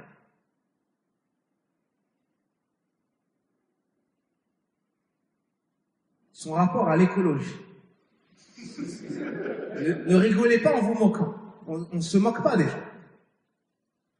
Si je cite cela, c'est pour avertir que ceci n'aide en rien à trouver al-kouf al-tayyib, l'époux qui sera bon pour elle, pour sa descendance.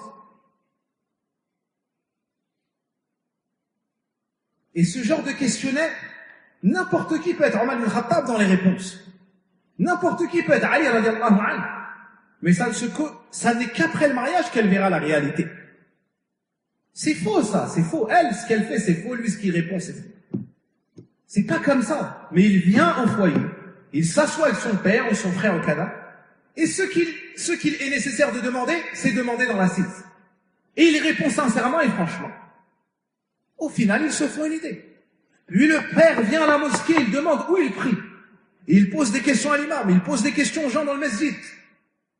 Puis il va voir ses parents. Puis il demande comment il se comporte avec ses parents, comment il se comporte avec ses frères, comment il se comporte avec ses sœurs, comment il est avec les voisins, comment il est avec les personnes âgées. On demande sur des choses utiles. Est-ce qu'il travaille, est-ce qu'il est feignant? Mais de demander ce qu'il mange, ce qu'il ne mange pas. L'essentiel, est-ce que toi tu vas manger quand tu seras marié ou pas? Est-ce qu'il travaille, est-ce qu'il dépense, est-ce qu'il est avare, il ne l'est pas? Mais de poser ces questions, ça sert à rien dans le mariage, subhanallah. Naam. Une a contaminé une autre, une deuxième sœur a contaminé une troisième sœur, et ainsi de suite. Certaines même entrent. Moi j'écoute Shir un tel. Si toi t'écoutes Shir un tel, et les deux sont les Ahl Sunnah, alors c'est pas possible. Mais toi on veut même pas t'écouter, toi déjà. Non. Nous, on écoute Chirantel et Chirantel. Et ils ont une divergence, et les deux sont minna ahl sunnah. Si c'est un talib ilm, il va chercher la vérité entre les deux. Si c'est pas un talib ilm, il va pas entrer dans cette mas'ala. Il va revenir au plus grand savant dont il voit qu'ils sont fiables et de confiance, il va prendre leur avis, il va délaisser cela, il va continuer son chemin. Mais toi, t'es pas une talibatu ilm. Qu'est-ce que tu rentres dans ça? En quoi ça va affecter ton virage et ta vie conjugale? Mais une telle a entendu une telle a transmis à une telle, et ça a donné 20 questions. Les questions d'or, ou les questions d'argent, ou les questions à l'eau. Allahu musta'an. Le père doit craindre Allah Azza wa Jalla envers sa fille. Et il doit lui chercher un époux pieux et accepter un époux pieux. Dans la plupart des cas, il va accepter ou refuser. Mais dans certains cas, il est bon, il est sage, il est noble que lui aille proposer sa fille parce qu'il a trouvé une personne pieuse à la mosquée ou autre, où il a entendu parler d'une personne qui est bien. Il va la voir et il lui propose sa fille. Est-ce qu'il est meilleur que Hafsa radiallahu anha, la fille d'Omar al-Khattab? Certainement pas. Pourtant, Omar a proposé Hafsa. Naam. La fille elle-même, elle entend parler de quelqu'un de bien et elle mentionne cela à ses proches. Est-ce qu'il y a une femme qui est meilleure que Khadija radiallahu anha, bint Khuwaylid? Certainement pas. Pourtant, elle s'est proposée au prophète alayhi salatu wassalam. Donc, ça n'est pas honteux, il n'y a pas de mal. Ce qui est honteux, c'est d'aller dans le haram. Quant à chercher le halal, on ne devra pas accuser la fille de mauvaises idées ou de mauvaises mœurs. Non, elle voit un homme pieux, elle se propose. Où est le problème? Elle dit à sa famille, j'ai entendu parler d'un tel. Où est le problème? Il n'y a aucun problème, aucune gêne à avoir dans cela. Elle cherche le halal, au contraire, c'est noble et c'est louable. Et elle concrétise et obéit au prophète alayhi salatu wassalam lorsqu'il a encouragé les jeunes à se marier.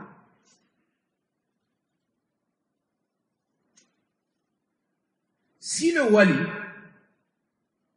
cherche à vendre sa fille, littéralement, et l'offre au plus offrant, sans regarder la piété, ni la religiosité, ni le comportement, alors il aura trahi la amana, il aura trahi le dépôt, et il sera jugé chez Allah tabaraka wa ta'ala devant la gravité de son acte. Certains refusent des prétendants pieux, de bon comportement, puis vendent littéralement leurs filles à des gens qui donnent des dots conséquentes, sans se soucier s'ils sont pieux ou s'ils ne le sont pas. Haoula, ces gens-là ont trahi le dépôt, ont trahi la responsabilité qu'Allah Azza wa Jalla a mis dans leurs mains. Et on craint la menace qu'ils ne sentiront pas l'odeur du paradis, comme a dit le prophète alayhi salatu wassalam, la menace de ceux à qui on a confié la responsabilité et ils l'ont trahi.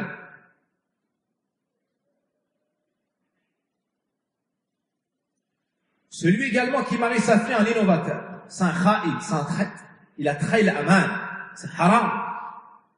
Ou il marie sa fille à un fasiq, à un pervers, qui s'adonne à des actes illicites avec la femme, ou qui est un alcoolique, ou un drogué, ou un voleur, connu pour sa perversion. C'est haram, il n'a pas le droit de la marier à un pervers. Naam.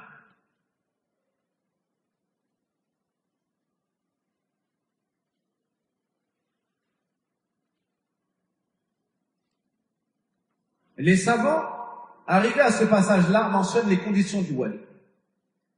Les conditions du wali. La première condition est yakuna balighan, qu'il soit pubère. La deuxième condition, qu'il soit aqil, qu'il ait la raison. C'est ce qu'on appelle mukallaf. Donc s'il est trop petit, s'il n'a pas la raison, il ne peut être le wali. La troisième condition est dhukuriya, qu'il soit un homme. C'est-à-dire que la mère ne peut pas être le wali. Une femme ne peut pas être le wali. La condition suivante est rushd fi hada al-bab, fi al-aql, la droiture dans ce chapitre. C'est-à-dire qu'il fait attention, qu'il est responsable, qu'il ne va pas la marier à n'importe qui, qu'il ne va pas accepter celui qui est mauvais et qu'il ne va pas l'empêcher d'épouser celui qui est bon. Il doit être clairvoyant de ces règles-là.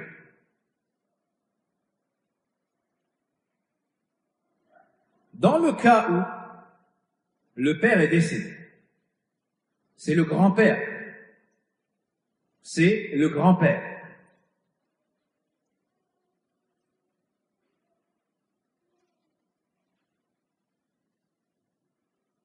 Imaginez que le grand-père décède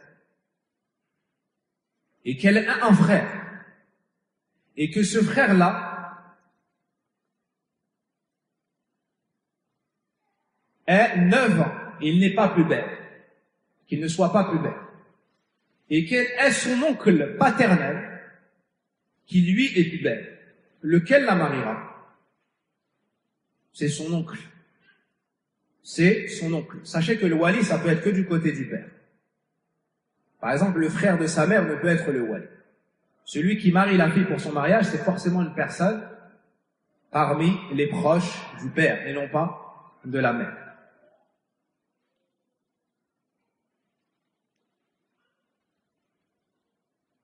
Donc c'est un homme, ne peut pas être une femme. Et cela c'est pour le mariage, mais dans les autres domaines aussi, dans le din ou de dunya. Sauf dans le cas où c'est un domaine de femmes et qu'il n'y a que des femmes. Alors en islam, il n'y a aucun mal à ce que la responsable soit une femme. Il n'y a aucun mal à cela. Et le point principal dans ce domaine qu'il nous faut retenir, c'est que le père doit réellement tout faire pour préserver les intérêts de la fille.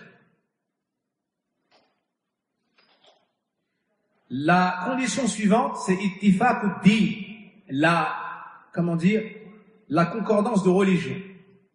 C'est-à-dire que si la fille est musulmane, le père doit être musulman pour être son wali. C'est compris? Si la fille musulmane et que le père ne l'est pas, il ne sera pas son wali pour le mariage. Mais si la fille est chrétienne ou des gens du livre et que le père l'est également, est-ce qu'il pourra être son wali ou pas? On suppose qu'une femme chrétienne se marie avec un musulman. Qui sera le wali de cette femme chrétienne? On conditionne qu'elle soit chaste et qu'elle fasse partie des gens du livre pour qu'elle soit licite au mariage avec le musulman. Donc chaste, c'est pas une femme qui va avec les hommes. Et parmi les gens du livre, c'est-à-dire une juive ou une chrétienne, dans le cas où c'est une bouddhiste, si on dit ainsi ou autre, elle n'est pas licite aux musulmans en islam. La question, la fille est chrétienne, qui sera son wali? Qui va la marier? Il y a Abdullah qui souhaite épouser Cécile qui est chrétienne et chaste. Il y a 2 témoins, il y a la dot. Abdullah est d'accord, Cécile est d'accord. Qui va marier ces gens-là, cette fille-là? Qui sera son wali? Qui est le wali? Le wali, c'est son père. Comme ils ont la même religion, c'est lui son wali. Est-ce que c'est compris? Comme ils ont la même religion, c'est lui son wali, et il n'y a pas de problème à cela. Donc ils disent ittifaq ud-din, qu'ils aient la même religion. Il y a certaines exceptions dans lesquelles on n'entrera pas.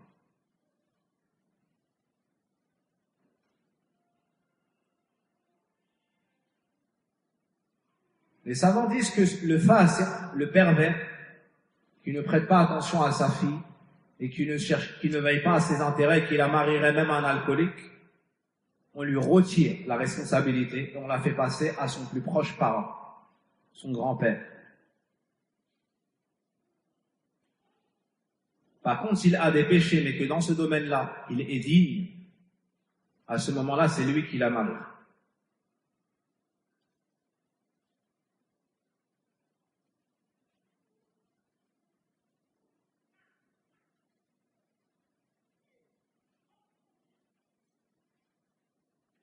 Dans le cas où le wali fait le mariage mais qu'il ne respecte pas les règles dans le din, est-ce que l'homme peut consommer le mariage avec cette femme-là? Non. Ils devront refaire le mariage, comme on dit en bon uniforme. Et seulement après cela, il pourra consommer le mariage.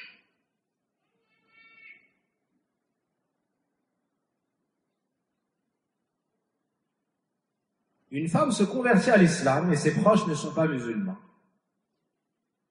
Comment aura lieu le mariage? Qui la représente? Une dame. Ou le premier cas de figure, la femme se convertit. Elle se convertit à l'islam, elle entre en islam par la grâce d'Allah Azza wa Jalla. Un homme veut l'épouser. Qui sera le responsable de cette femme-là pour le mariage? Parce qu'on se rappelle que pour qu'il y ait le mariage, il faut le responsable, il faut l'agrément de l'homme, de la femme, il faut la dot, il faut les doter. Dans ce cas-là, qui est-ce qui va représenter la femme? C'est l'imam. Quelle est notre réponse? C'est le gouverneur. Vous êtes d'accord? Non. Le père de l'homme.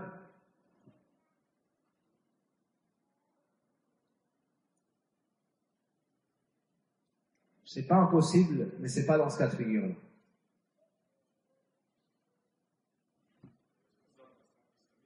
Le responsable d'un centre islamique.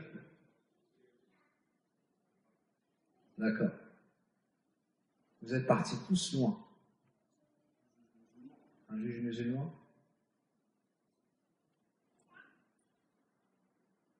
Premièrement, on regarde dans sa famille, parmi ses proches, qui est musulman.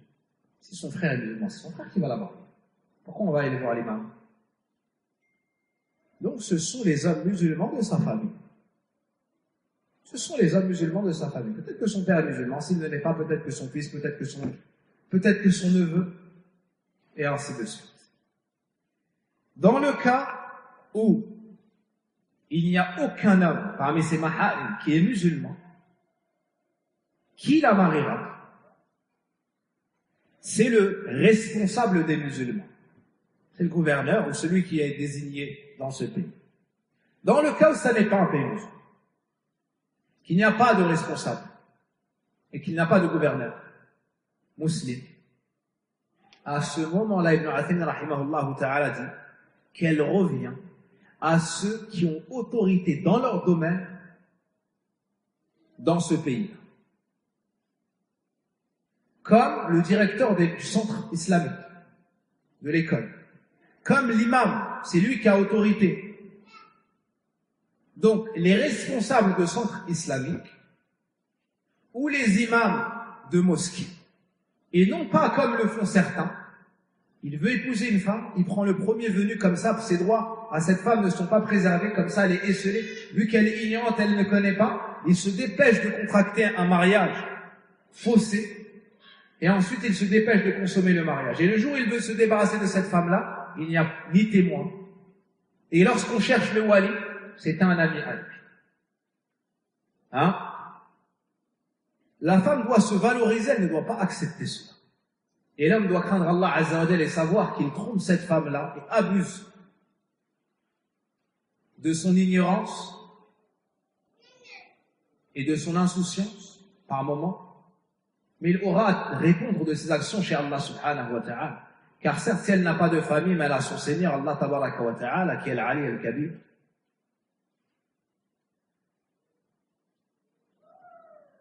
Donc retenez cela. Soit c'est le directeur du centre islamique, soit c'est l'imam de la mosquée. Soit c'est l'imam de la mosquée.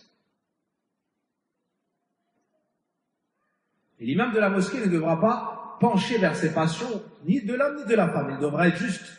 S'il est mauvais, il dit cet homme-là est mauvais, je ne le recommande pas. Et sur enseigne, il dit je la marie pas. Mais je lui conseille plutôt un tel qui est bien. Non.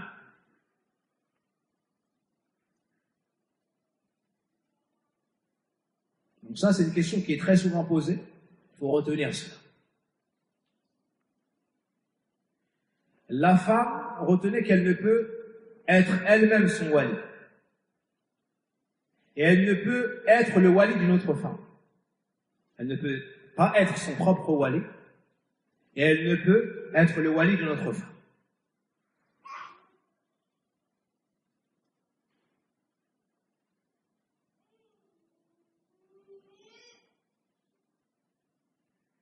Il y a certains cas de force majeure. Ibn Uthaymin dit, on peut imaginer des gens en voyage. Et elle n'a pas de mahari, il n'y a pas de juge, il n'y a pas de centre islamique, et ainsi de suite. Et s'ils ne se marient pas dans l'immédiat, ils vont commettre la fornication. Ibn Uthaymin, rahimahullah ta'ala, dit, dans ce cas de force majeure-là, ils vont se marier même s'il manque le wali.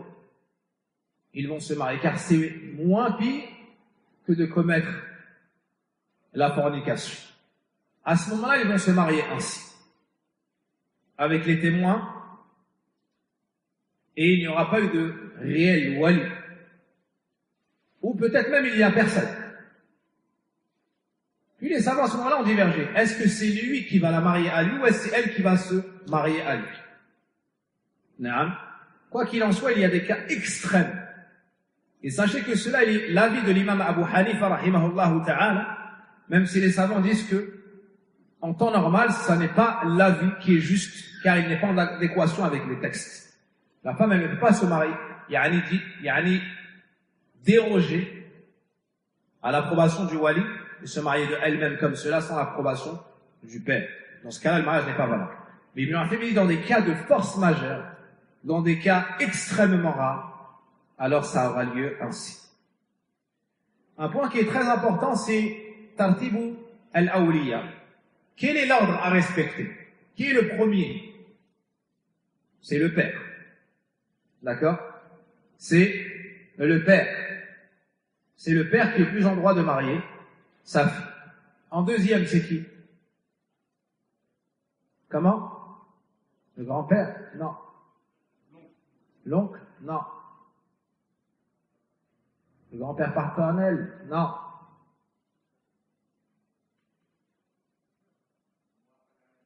Ahsan. Al-Mousi ilay. Celui que le père désigne. Celui que le père désigne. Parce que là, c'est le droit de qui? C'est le droit du père. Donc le père peut désigner un tel de se charger de l'affaire. Maintenant, on va parler que des awliya, que des maharim de la femme. C'est le père. D'accord? On l'avait cité en deuxième, wakilul ab, celui que le père aura désigné. Celui que le père aura délégué. D'accord. Ensuite, c'est qui? Jadduha, son grand-père. Lequel? Min abiha, son grand-père. Du côté de qui? Du côté du père.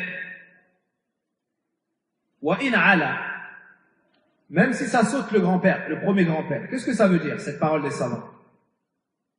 C'est-à-dire, le père, ensuite le grand-père, ensuite l'arrière-grand-père, ensuite l'arrière-arrière-grand-père, et ainsi de suite. Est-ce que c'est compris? Avant de passer aux autres, on monte. S'il y en a encore des vivants, ils seront prioritaires.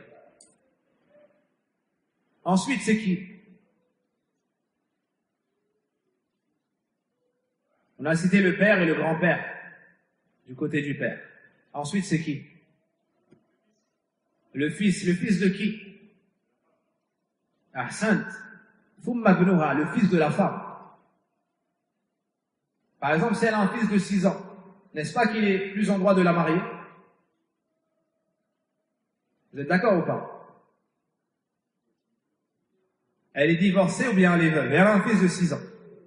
Donc c'est lui qui est plus en droit de la marier, n'est-ce pas? Vous êtes d'accord ou pas? Non, parce qu'il n'est pas ton père.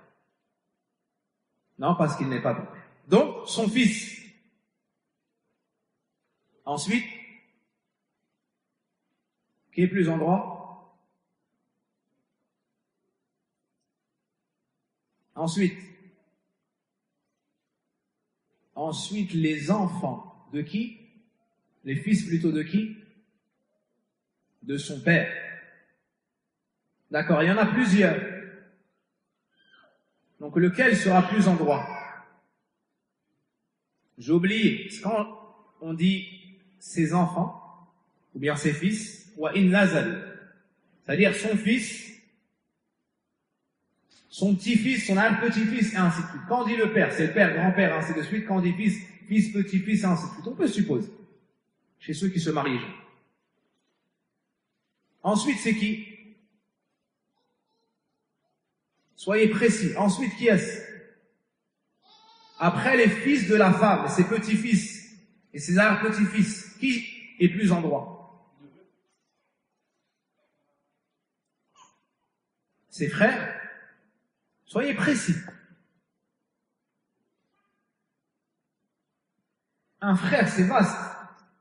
D'accord. Elle a 5 frères. Lequel des 5, par exemple? Elle a 5 frères.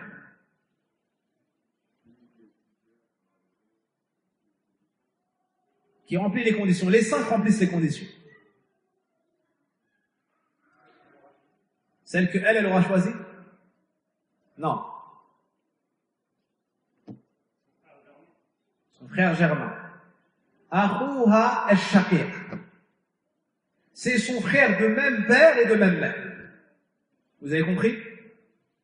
Son frère qui a le même père qu'elle et la même mère qu'elle. Est-ce que c'est compris? Akhuha al-shaqiq. Akhuha al-shaqiq. S'il y en a plusieurs, on commence du plus âgé. On commence par le plus âgé. On commence par le plus âgé. Ensuite,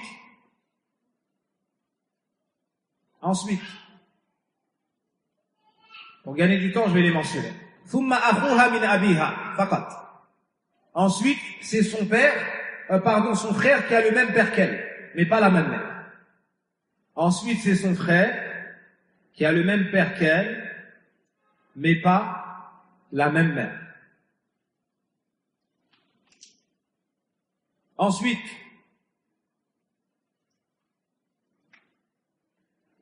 leurs enfants.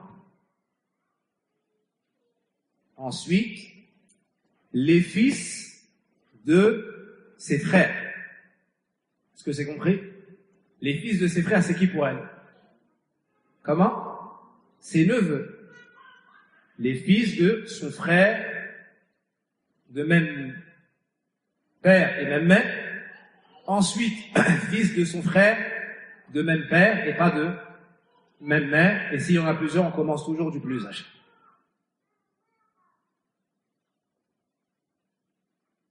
Est-ce qu'il y a son frère de même mère mais pas de même père?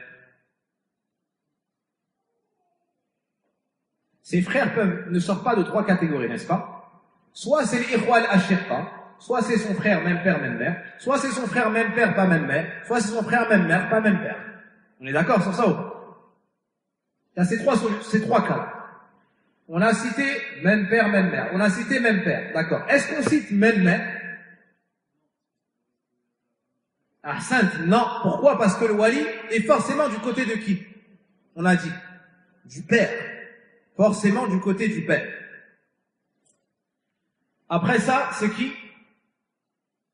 Ammuha, son oncle. Naam. Son oncle. Li Abaway. Le frère de son père ayant le même père et la même mère que son père. Est-ce que c'est compris? Al-Am, c'est qui? C'est le frère de son père. Le frère de son père, pareillement, soit il a le même père et la même mère que son père, soit il n'a que le même père que lui. Ces deux-là peuvent être le wali, n'est-ce pas? On va commencer par qui ici? Son oncle qui a le même père et la même mère que son père. D'accord. Ensuite, thumma al-am li ab. Puis son oncle qui a le même père que son père mais pas la même mère. Puis du plus proche au plus proche. Vous avez retenu? Donc quand le père décède, c'est qui? C'est celui qu'il a désigné, El-Wakil. Ensuite, le grand-père. Grand-père comme ça? Wa in ala, même si c'est l'arrière-grand-père, ainsi de suite. Allez. Ensuite,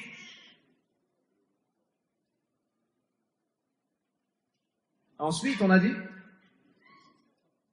le fils de qui? De la femme qui souhaite se marier. Wa in nazal, même si c'est plus bas, c'est-à-dire fils, petit-fils, et ainsi de suite. Naam. Ensuite, on a mentionné qui? Les enfants du père, c'est-à-dire ses frères à elle. On commence par qui? Même père, même mère. Son frère de même père et de même mère. Comment est-ce qu'on appelle cela en arabe? Al-akhu al-shaqiq. Al-akhu al-shaqiq. Ensuite, al-akh li-ab. Son frère qui a le même père qu'elle mais pas la même mère. Ensuite, les fils de ce frère-là, puis les fils de l'autre. S'il y en a plusieurs, on commence toujours par le plus âgé. Et ainsi de suite. Qu'en est-il du frère de sa mère? Est-ce qu'il peut la marier? Ou non? Non. Qu'en est-il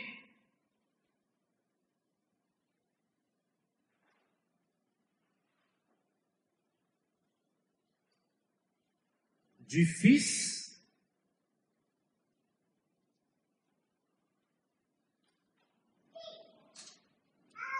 de sa tante? Qu'en est-il du fils de sa tante maternelle, par exemple? Est-ce qu'il peut la marier? Non. Qu'en est-il de son frère de même mère seulement? Est-ce qu'il peut la marier? Oui? Vous êtes d'accord avec lui? Non. Est-ce que toi qui as raison, c'est eux?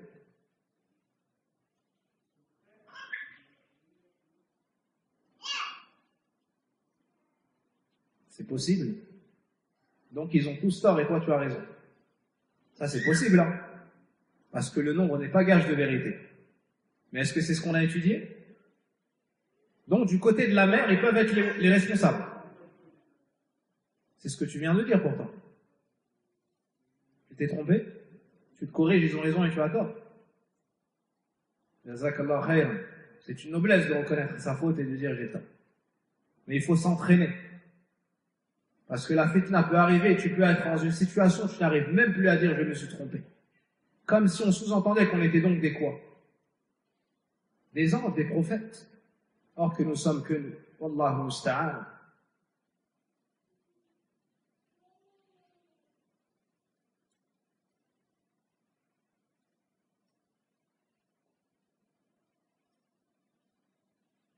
Après tout cela, c'est le gouverneur, ou celui que le gouverneur désigne.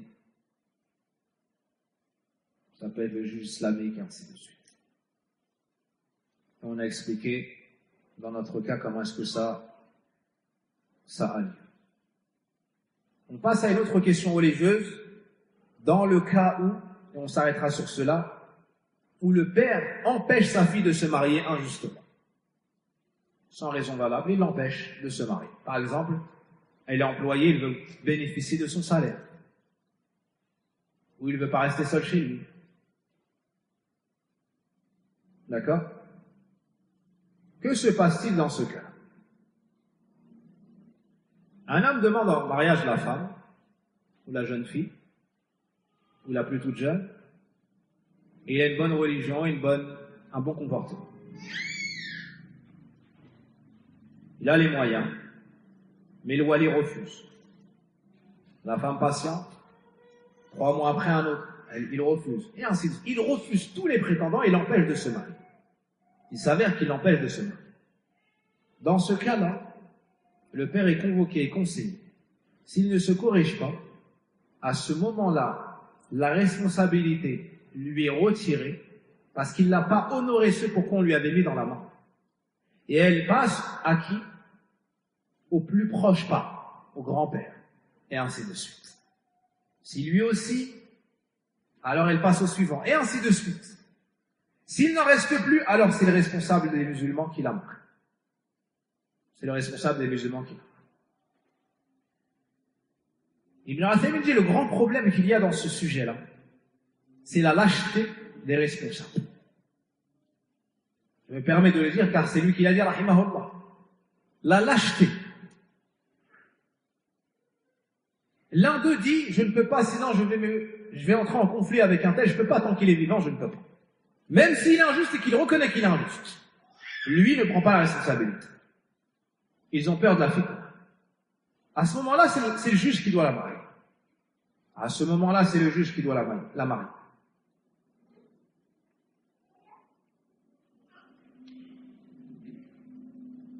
Et combien parmi les femmes âgées sont restées bloquées dans les foyers parce que les pères n'ont pas craint Allah Azza wa Jalla envers elles et les ont empêchées.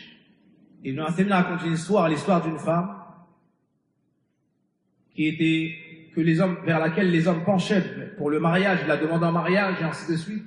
Et le père refusait. Et un jour, elle était sur son lit de mort sans jamais avoir été mariée. Et elle a dit aux femmes qui étaient autour d'elle, transmettez le salam à mon père et informez-le qu'entre moi et lui, yawm al-qiyamah, il y aura Allah parce qu'il m'a empêché de me marier. Ibn Uthaymin dit cette parole est très lourde. Qu'est-ce qu'il va faire yawm al-qiyamah? Celui qui empêche sa fille de se marier. Ibn Uthaymin dit, toi tu as des besoins et toi tu recherches le bonheur. De la même façon, cette femme-là a des besoins et elle recherche le bonheur. Et peut-être que la personne jeune a plus de besoins que le parent. Et dans le licite, on n'a pas la permission de leur empêcher cela. Sinon, comme a dit le prophète, illa taf'alu takun fitna fil ardi wa fasadun ghalid. Si vous ne le faites pas, si vous ne mariez pas les filles aux gens pieux, aux gens de bonne religiosité, bon comportement, il y aura le désordre sur la terre. Il y aura le désordre sur la terre. Ibn Uthaymin dit que les responsables doivent être courageux et doivent prendre leurs responsabilités, doivent craindre Allah Azza wa Jalla.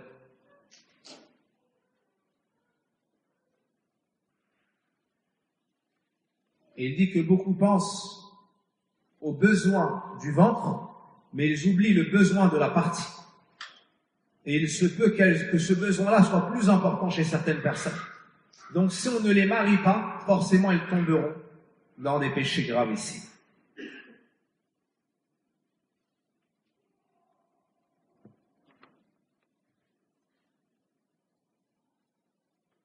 Mais dans le cas où le responsable refuse pour une cause légitime, alors personne après lui aura le droit de la marier derrière son dos. Il y a une cause légitime, il a le droit. Par exemple, il a un problème dans son vie, ou il fait pas salat, ou il fait mal salat, ou il travaille dans le haram, ou c'est quelqu'un de violent, où il est connu pour insulter ses parents, où il est connu pour les turpitudes avec les femmes, et ainsi de suite. Mais dans le cas où il refuse une personne dans une société, où la plupart des autres sont semblables à lui, alors là, ça n'est pas bon. Mais dans le cas où il refuse, et la plupart des gens sont meilleurs que lui, alors il n'est pas blâmable. Il n'est pas blâmable.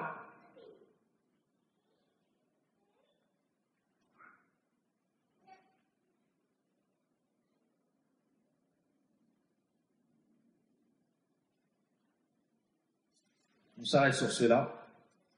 On verra la semaine prochaine, Inch'Allah ta'ala, le cas des proches qui marient la fille sans l'aval du père. Le cas des proches qui ont marié la fille alors que le père est vivant. Est-ce que le mariage est valable ou non? Dans le cas où le père est absent, est-ce qu'on peut marier la fille? On est obligé d'attendre son retour. S'il va revenir dans un long moment, si c'est proche. Tous ces cas de figure, Inch'Allah, on les étudiera la semaine prochaine, ainsi que les caractéristiques de l'homme qu'il convient d'accepter. Non.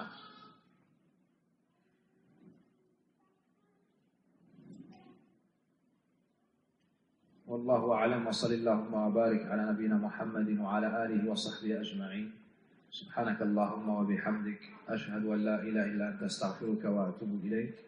Je n'omets pas de vous rappeler que demain sera Ashura, le 10e jour du mois de Muharram, et que le prophète sallallahu alayhi wa sallam jeûnait ce jour et encourageait les compagnons à le jeûner. Il a annoncé la bonne nouvelle que celui qui le jeûne, Allah lui efface les péchés de l'année passée, c'est-à-dire les petits péchés. Donc on demande à Allah Azza wa Jalla aide et assistance afin qu'il nous permette de jeûner ce jour-là. Jeûnez-le et encouragez vos proches et vos connaissances à le faire. Walhamdulillahi Rabbil Alamin.